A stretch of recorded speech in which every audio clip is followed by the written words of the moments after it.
जिन 58 सीटों पर आज वोट डाले जा रहे हैं 2019 की अगर हम बात करते हैं तो इनमें से 40 सीटें जो है वो बीजेपी ने जीती थी।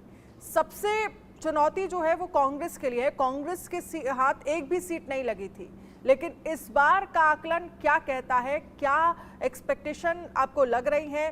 और क्योंकि जमीनी अगर हम मुद्दों की बात करें तो कहीं बेरोजगारी मुद्दा है, कहीं पानी का बड़ा मुद्दा है। जब हम दिल्ली की बात करते हैं, आप क्या देख पा रहे हैं? देखिए, कांग्रेस की मुश्किल यही है कि उसने गठबंधन जहां जहां किया है, गठबंधन के जो सहयोगी है वो उनसे ज्यादा ताकतवर है।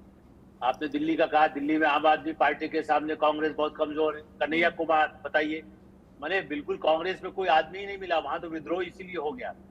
इस तरह से वहां पर अखिलेश यादव को जरूर फायदा है थोड़ा, जबकि वो भी कुछ हद तक हो सकता है नुकसान भी हो, जो शुरू में हमें लगता था। लेकिन लगता ये कि उन्होंने कांग्रेस के वोट जहां बढ़ता है ज्यादा से ज्यादा सिर्फ वही है कि राहुल गांधी को जिताने के लिए उन्होंने समाजवादी पार्टी ने कहा चलिए, वैसे भी गांधी परिवार के साथ पुराना रिश्ता, मुलायम सिंह तो बहुत काफी अपमानित हुए थे, अमर सिंह भी अपमानित हुए, लेकिन उसके बाद भी उन्होंने उस सीट के लिए कि वहां पर यदि कुछ सहयोग मिल सकेगा, वरना देखा जाए तो कांग्रेस को कहीं कोई बहुत बड़ा फायदा आप कहें कि साउथ में अपने बल पर कुछ, यदि कर्नाटक में अपने बल पर लाना हो, महाराष्ट्र में भी शरद पवार के साथ, शरद पवार से कद्दावर नेता है नहीं, उससे कांग्रेस के नेता खुद ही दुखी है, उनसे घूम रहे हैं। ऐसी स्थिति में कुछ खाली ऐसा नहीं है जो उनको पार्टी छोड़ गए हैं। मैं तो कह रहा हूँ जो पार्टी में है वो भी अंदर से बेचैन है। पृथ्वीराज चौहान का नाम मैं जानता हूँ, जो पब्लिकली नहीं आए हैं क्योंकि वो कहीं जा नहीं सकते, न जाना चाहते हैं, बहुत पर्पज है। इसलिए मुझे ऐसा लगता है कि कांग्रेस को फायदा नहीं हो रहा है। और मुझे इसी बात का है कि कांग्रेस एक बड़ी पार्टी होने के नाते क्या वहां डीएमके है, आप साउथ में देखिए, वहां सीपीएम से इतनी बड़ी लड़ाई लड़ी है, तो केरल में कोई ऐसा भारी उनको फायदा थोड़ी हो रहा है। सीपीएम माने लेफ्ट का जहां समझौता है, और वहां सामने आमने सामने राहुल गांधी खुद लड़ रहे हैं, एक दूसरे को गाली दे रहे हैं। मतलब इतना अपमानित तो एक दूसरे के खिलाफ कभी कोई विरोधी भी नहीं करता है जितना मार्क्सवादी के वरिष्ठ मुख्यमंत्री के साथ किया गया। इसलिए मुझे लगता है कि फायदा तो नहीं, हाँ अपने अपनी सीट निकाल लें, राहुल गांधी वहां से सीट निकाल लें, केरल से अकेले, यहाँ से किसी तरह से, यदि रायबरेली से, जबकि कठिन संघर्ष हुआ है, लेकिन फिर भी पुराना जो एक लोगों का रहता है भारत के समाज में। इसलिए आपने जो सवाल किया, मैं तो लगता है कि कांग्रेस को बहुत बुरी मात खानी पड़ेगी। और राहुल गांधी के लिए वो कहने को ये है कि हम 2029 के लिए लड़ रहे थे, आखिर में आपको कह देंगे, जो प्रियंका गांधी ने अपने इंटरव्यूज में कहा कि हम तो जानते थे कि हारने वाले हैं 2009 में या 2022। ऐसी स्थिति में जानते हैं तो हो सकता है वो जानते हो कि हमें तो 2029 का लड़ना है, 234 पे 35 पे लड़ना है, तो 245 पे लड़ना है। मतलब ये उनकी अपनी प्राथमिकता हो सकती है, लेकिन उसी से तो कार्यकर्ता सक्रिय नहीं है। यदि आपको 2029 में आप यदि मुझे कहे 5 साल बाद प्रोग्राम करना है, तो मैं क्या करूंगा? मैं घर में अपना कहीं और, तब तक 5 साल कहीं और काम करूंगा ना, मैं आप थोड़ी बैठा रहूंगा कुर्सी पर आपके साथ। बिल्कुल बिल्कुल। सुमित पीर भी हमारे साथ राजनीतिक टिप्पणीकार हैं। सुमित पीर जी, आपसे समझना चाहेंगे, दिल्ली की अगर हम 7 सीटों की बात करें जिस पर बीजेपी 10 साल से काबिज है, और यहाँ पर आम आदमी पार्टी और कांग्रेस का गठबंधन है, 4 पर आम आदमी पार्टी लड़ रही है और 3 पर कांग्रेस लड़ रही है। आप क्या देख पा रहे हैं, क्या बड़े मुद्दे रहने वाले हैं? क्योंकि अभी हाल ही में दिल्ली के सीएम अरविंद केजरीवाल जब जेल से बाहर आए तो उनकी तरफ से ये बताया गया कि भाई देखिए सत्य की जीत हुई है। वहीं बीजेपी ने स्वाति मालीवाल के मुद्दे को लेकर आम आदमी पार्टी को खूब घेरा। क्या बड़े मुद्दे आपको लग रहा है कि रहेंगे? देखिए, सबसे पहले तो शोभे बुलाने के लिए आपका सादर आभार। और मैं आलोक मेहता जी की बात सुन रहा था, काफ़ी वरिष्ठ पत्रकार है, हमारे सीनियर है, मैं काफ़ी सहमत हूँ उनकी बात से। अगर आप दिल्ली की बात करें, देखिए जी, दिल्ली में भाजपा जीतती आ रही है। अगर आप पिछली बार का अरविंद केजरीवाल जी का वीडियो निकालें, उन्होंने बोला था दिल्ली में से 7 की 7 सीटें आम आदमी पार्टी को मिल रही है। उससे पहले भी वो ये वीडियो दे रहे हैं। अगर आप अखिलेश भैया का वीडियो निकाले तो उन्होंने बोला यूपी में 1 सीट भी नहीं मिलेगी भाजपा को, लास्ट ईयर की बात कर रहा हूँ। अगर आप उनके पुराने वीडियो उठा के इस साल चला दे, 5 साल बाद चला दे, उतनी ही रेलेवेंट रहेगी, वही टिप्पणी रहेगी, वही उनका डायलॉग रहेंगे। और 5 साल बाद भी ये वीडियो चलाएंगे अब तो मैडम ये लगेगा नहीं ये वीडियो पुराना है, लगेगा आपकी टिप्पणी है। क्योंकि ये अगर आप कांग्रेस की परिकल्पना करें, कांग्रेस और आप मिलके दिल्ली में जानते हैं कि हमारा यहाँ कोई वर्चस्व नहीं है पार्लियामेंट्री इलेक्शन में, यानी लोकसभा के चुनाव में। चलो यार मिलजुल के कुछ देखते, कुछ कर लेते हैं। और अगर आप कांग्रेस की बात करें तो कांग्रेस के कौन से बड़े नेता ने, राहुल गांधी, प्रियंका गांधी खड़गे जी ने, किस बड़े नेता ने आपके कैंडिडेट के लिए कैंपेन किए? किसी ने नहीं किए। केजरीवाल देखे गए हैं हमारे कन्हैया कुमार की कैंपेन करने के लिए, और कांग्रेस को भाई 140 करोड़ की जनसंख्या में और कोई कैंडिडेट नहीं मिला कन्हैया कुमार को छोड़ के। जो इन्होंने जेएनयू में इन्होंने कर्मकांड किया है, जो जितने इन पे केस चले हैं, ये लेफ्ट बेगूसराय गए, वहां से ये हार गए, अब ये दिल्ली में अपनी किस्मत आजमाने आए हैं और उसको सपोर्ट कर रहे हैं आम आदमी पार्टी और कांग्रेस का ये प्रत्याशी है। मुझे बताइए, मनोज तिवारी जी के सामने कन्हैया कुमार जैसी इमेज कहां से टिकेगी? उसके ऊपर मोदी जी का सानिध्य, उस पर। तो अगर आप ये सब चीजें देखेंगे तो मेरा जो आकलन है, मैं नंबरों के साथ बोलूंगा, मैं आज आपको कह रहा हूं, आप 4 जून को चाहिए बाइट चलाइएगा, 7 में से 7 सीटें 101% भाजपा निकालेगा, इंक्लूडिंग मनोज तिवारी जी की सीट ये भाजपा दिल्ली में निकाल रहा है। अब पर उसके बाद एक चीज होगी, जब ये रिजल्ट आएगा तो उसके बाद एक चीज सिद्ध होगी, अरविंद केजरीवाल का एज ए राष्ट्रीय नेता वर्चस्व नहीं रहेगा। दूसरी बात ये सिद्ध होगी कि आप और कांग्रेस मिलके भाजपा को अब दिल्ली में नहीं हरा पा रहे हैं वहां, मतलब पूरा। और इस चुनाव के बाद जो सबसे बड़ी चीज सामने आएगी, क्या पूरा अपोजिशन मिलके भी मोदी जी को हरा नहीं पा रहा? जब वो मोदी जी कहते हैं एक मोदी सब पे भारी, तो ये बात अब धरातल पे सिद्ध हो जाएगी। इसके बाद ये जो राजनीति में लोग बचेंगे, इनका क्या फ्यूचर बचेगा, क्या भविष्य बचेगा, ये कहाँ जाएंगे? मुद्दे जो हमारे दिल्ली में है, राष्ट्रीय चुनाव के लिए राष्ट्रीय मुद्दे होते हैं, असेंबली के चुनाव के लिए असेंबली वाले मुद्दे होते हैं। और अगर आप आम आदमी के स्कैमों का फेरिस्त निकाले मैम, इतनी बड़ी फेरिस्त है, इतनी बड़ी फेरिस्त है। कल मैं आपके दूसरे चैनल पे, ये भारती जी आए थे, वो कह रहे हैं यार 7 साल लगे मुझे चौराहा बनाने में, ये काम इसलिए नहीं किया एलजी ने नहीं किया, ये काम इसलिए नहीं किया दिल्ली पुलिस मेरे अंडर है, ये काम इसलिए नहीं किया अर्बन अफेयर्स मिनिस्ट्री ने अप्रूवल नहीं दिया। भाई भारती जी, अगर आपको 7 साल लगे चौराहा बनाने में, आपको तो रिजाइन करके घर बैठ जाना चाहिए। जब आपसे कोई सवाल जवाब किया जाता, आप कहते हैं एलजी ने नहीं दिया, मोदी जी ने नहीं दिया, सेंट्रल गवर्नमेंट नहीं दिया, सीआरपीएफ नहीं है हमारे पास, पुलिस हमारे पास नहीं। अगर आपके पास कुछ है ही नहीं तो आप दिल्ली में शासन प्रशासन करके क्या कर रहे हैं? आपने 10 साल में क्या किया दिल्ली में? आपने पोल्यूशन की समस्या की, बसों की समस्या की, आपका वक्फ बोर्ड का स्कैम है। सुमित जी आपके पास आएंगे। बिलाल खान राजनीतिक विशेषज्ञ भी हमारे साथ हैं। बिलाल खान जी, तो दिल्ली को लेकर आपसे समीकरण समझना चाहेंगे, क्योंकि 10 साल से 7 की 7 सीटें बीजेपी जीत रही है, और हरियाणा को लेकर भी अगर हम देखें तो 2019 में 10 की 10 सीटें जो है वो बीजेपी ने जीती थी। हरियाणा की अगर हम बात करते हैं तो क्षेत्रीय पार्टियों का दबदबा और किस्मत जो है वो दांव पर लगी हुई है। वहीं दिल्ली को लेकर आप क्या सोचते हैं, क्योंकि आम आदमी पार्टी की तरफ से जिस तरह से कैंपेन चलाया गया, जेल का जवाब वोट से, क्या ये कैंपेन लोगों के दिल तक असर कर पाया है? देखिए बिल्कुल निश्चित, और ये 7 की 7 सीटें इंडिया अलायंस जीतने वाला है। ये बौखला गए, 10 साल में कोई एक काम मनोज तिवारी ने किया हो या गौतम गंभीर कभी भी झांके हो, जिस विधानसभा से मैं हूँ ओखला विधानसभा में, एक कार्य नहीं किया। उनसे पहले महेश गिरी इनके सांसद से 5 साल, उसके बाद मनोज तिवारी रहे, उसके बाद गौतम गंभीर रहे, वो तो भाग गए। इनके कैंडिडेट बदलने पड़ रहे हैं, नए नए चेहरे लाने पड़ रहे हैं, क्यों लाने पड़ रहे हैं? एक विकास का काम नहीं किया। सिर्फ वीडियो वायरल हो रही है इनकी, बेबी बियर पी के झमझम नाचे, इस तरीके के, रिंकिया के पापा फलाना ढिमका। ये लोग पॉलिटिकल नहीं है, ये सिर्फ और सिर्फ अपना चेहरा चमकाने के लिए दिल्ली में थे। दिल्ली में आप इतिहास देख लेना, कन्हैया कुमार की कौन बात कर रहा है बताइए?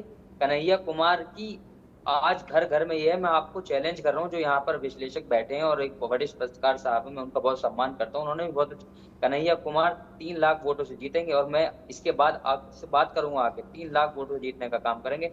और राहुल गांधी और केजरीवाल जी ने मिलके काम किया, 7 के 7 कैंडिडेट जीतने जा रहे हैं, और हरियाणा में भी बहुत बड़ी जीत हो रही है। इनको सच्चाई पता चल जाएगी क्यों बौखला रहे हैं। देश के प्रधानमंत्री मंगलसूत्र की बात कर रहे हैं, देश के प्रधानमंत्री मछली की बात कर रहे हैं, भैंस की बात करें, भैंस खोल के ले जाएंगे, और इस तरीके से टिप्पणी कर रहे हैं मुसलमानों का आरक्षण छीन लेंगे। और आज तो हद हो गई, देश के प्रधानमंत्री ने आज तो ये बयान दे दिया, मुजरे की बात कर दी। बताइए किस लेवल पे उतर गए। एक इतने बड़े पोस्ट पे बैठे हमारे देश के प्रधानमंत्री इतनी छोटी हल्की बात करने का काम कर रहे हैं। और सुन लीजिए मैडम, मुझे 10 सेकंड और दीजिए, मैं अपनी बात पूरी कर लूं। बोलिए। कोई एक काम की बात करिए। मनोज तिवारी की बात हो रही थी, मनोज तिवारी ने क्या काम किया? उनसे कोई सवाल पूछता, आप बहुत सारे इनके वीडियो भी वायरल हो रहे हैं, और पत्रकार सवाल पूछते हैं तो उल्टे सीधे के मुझे कुछ समझ में नहीं आ रहा, कंफ्यूज हूं मैं, ऐसे सवाल, ऐसे इंटरव्यू वायरल हो गए। आप देखेंगे उनको खुद नहीं पता कि उनकी कॉन्स्टिट्यूएंसी में कितने वोटर हैं, क्या काम किया, कुछ एक काम गिनाए कुछ किया हो तो बताइए। दिल्ली की जनता 7 की 7 सीटें इंडिया अलायंस को जिताने जा रही है, और ये जो चश्मा इन्होंने अनुभक्ति का पहना हुआ है कि हम 7 फिर जीत रहे हैं तीसरी बार,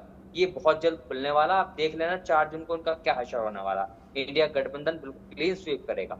आप देखना बिल्कुल। ठीक है मनोज कुमार जी, बिलाल जी को आपने सुना, नॉर्थ ईस्ट दिल्ली की जो सीट है जिसमें कन्हैया कुमार वर्सेस मनोज तिवारी है, उसका वो जिक्र कर रहे हैं कि अगर उनसे पूछा जा रहा है कि आगे आने वाले वक्त में अगर आप आ जाते हैं एमपी बनकर तो आपका क्या प्लान है, उस पर वो जवाब नहीं दे रहे हैं। बिलाल इस बात का आरोप लगा रहे हैं और उन्होंने अभी तक काम नहीं किया, 10 साल से वहां से वो सांसद हैं लेकिन जमीनी स्तर पर उनकी तरफ से काम नहीं किया क्या, और वो कह रहे हैं कांटे की टक्कर जो है वो देखी जा रही है।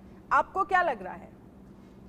देखिए अनन्या जी, सबसे पहले देखिए चुनाव का जो ये छठा फेज है और इसके पहले 5 फेज हो चुका है। मुझे तो लगता है कि जब पार्लियामेंट में नरेंद्र मोदी जी ने जिस प्रकार से 400 सीट की जो बात की और पूरा विपक्ष उसी में पिछले 3-4 फेज तक उसी को काउंटर करने में लगा रहा। और रही बात, देखिए ये अब हम लोग आखिरी फेज, मतलब इसके बाद एक फेज और बचा है और देश की जनता ने आज ही नहीं, कोविड के समय में ही मन बना लिया था। उस समय जब 2 साल घर घर जाके बीजेपी के कार्यकर्ता जिस प्रकार से काम कर रहे थे, आरएसएस के जो स्वयंसेवक थे घर पे दवाई भोजन जो पहुंचा रहे थे, जो सेवा भाव से जिस तरीके से 2 साल काम किया, और इसीलिए आज का वोटर बिल्कुल साइलेंट है और पूरी तरीके से वो कॉन्फिडेंट है कि हमें क्या करना है। और रही बात दिल्ली की जनता, तो मैं एक बात आपको बताना चाहूंगा, अभी इसके पहले के जो वक्ता जो बोल रहे थे वो मुझे कहीं से दिख नहीं रहा है। आज मैं अभी वोट दे के आया हूँ और जिस बूथ से मैं वोट दे के आया तो मैं वहां पे देखा तो बिल्कुल एक तरफा बीजेपी की तरफ लोग वोट कर रहा है और खुल के वहां पे लोग अपने अनुभव को शेयर कर रहा है। क्योंकि आज के डेट में जिस प्रकार से मोदी जी ने एक देश को सुरक्षा, चाहे आर्थिक लेवल पे हो, विदेश लेवल पे हो, आंतरिक लेवल पे हो, कोई भरोसा नहीं कर रहा, और कोई नहीं कर रहा सर, जो एक मैसेज, जो प्लीज बिलाल जी, मैं आपको ठीक है, एक बार सुन लीजिए। देखिए आप एक अपने टर्न पर बोलिए, प्लीज बोलिए मनोज जी। तो मैं ये कहना चाह रहा था कि देखिए दिल्ली की जनता बहुत समझदार जनता है और वो जिस प्रकार से केजरीवाल जी के बारे में हम सबको पता है कि ऑब्वियसली कि दिल्ली की जनता ने उनको 2 बार मुख्यमंत्री बनाया, लेकिन उन्होंने दिल्ली की जनता के साथ जो किया वो सबके सामने जग जाहिर है। आप देख सकते हैं कि जिस प्रकार से अभी स्वाति मालीवाल जी का जो कांड जिस तरीके से उन्होंने सीएम आवास पे हुआ है वो कोई भी सभ्य समाज में एक्सेप्ट करने को तैयार नहीं। और दिल्ली की जो महिला वोटर्स हैं, आप एक बार और देख सकते हैं शीला दीक्षित को भी किस प्रकार से इन्होंने बदनाम किया हर तरीके से, और आज जिस प्रकार से आज पवार के साथ गठबंधन करके जा रहे हैं, तो मुझे लगता है कि ये कहीं ना कहीं मतदाता इस चीज को समझ चुका है और दिल्ली की जनता इस बार, मुझे तो ये बिल्कुल दिख रहा है कि 7 की 7 सीटें बीजेपी फिर से रिटेन करेगी। और उसमें अभी जो कन्हैया कुमार की जो आप बात कर रही है, मैं खुद जेएनयू से पढ़ा हूँ, मैंने जेएनयू से पीएचडी किया है और मेरे जूनियर हैं। मैं आपको एक बताना चाहूंगा, देखिए बोलने के लिए यहाँ जेएनयू का हर बच्चा बहुत अच्छा बोलता है, लेकिन जो उनका थिंकिंग अप्रोच है, जिस विचार को लेके वो जाते हैं, वो आज के समय में इस देश की जो बहुसंख्यक जनता है उसको कहीं से एक्सेप्ट नहीं कर सकती है।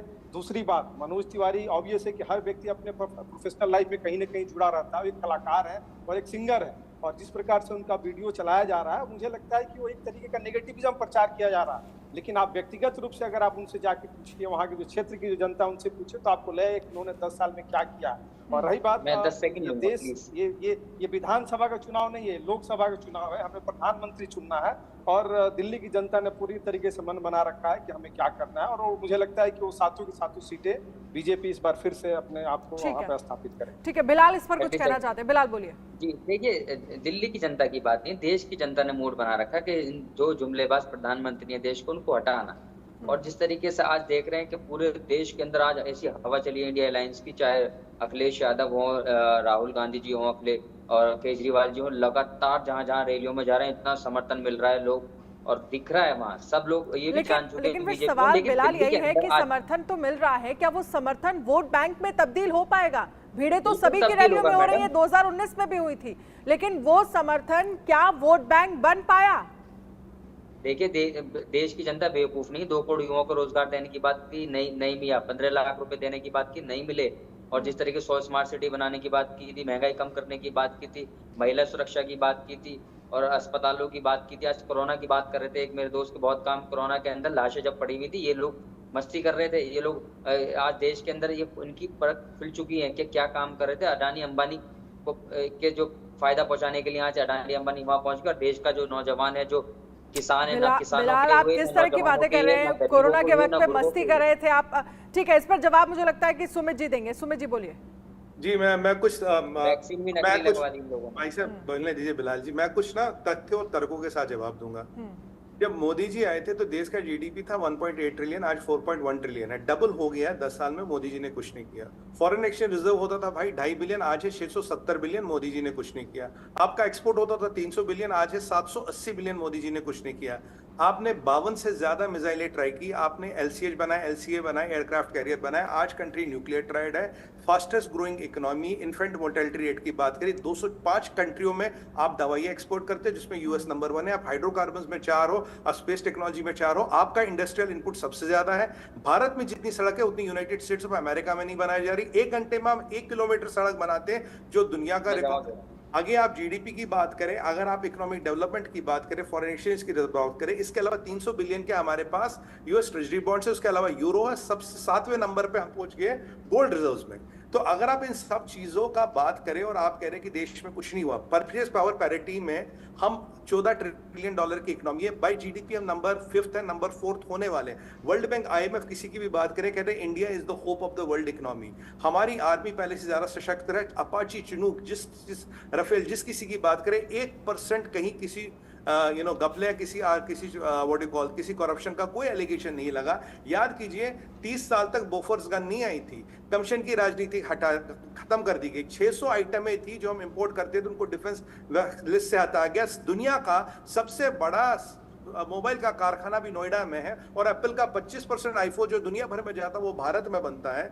अभी हम जो ट्रेन है, जो आपकी दिल्ली में मेट्रो चलती है, उसकी ट्रेन को अमेरिका और कनाडा और यूएस को, सॉरी ऑस्ट्रेलिया को हम एक्सपोर्ट कर रहे हैं। अभी हमारे पास तेजस के इतने ऑर्डर है कि हमारे पास 10 साल का बैकलॉग है।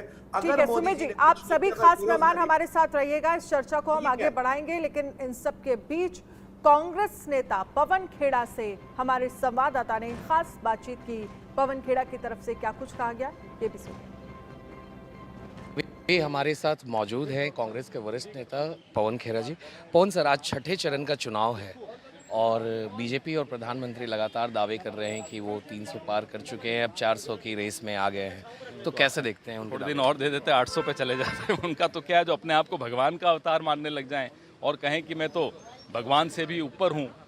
उनके एक प्यादे हैं संबित पात्रा, वो कहते हैं कि साहब नरेंद्र मोदी जी के भक्त तो भगवान जगन्नाथ हैं।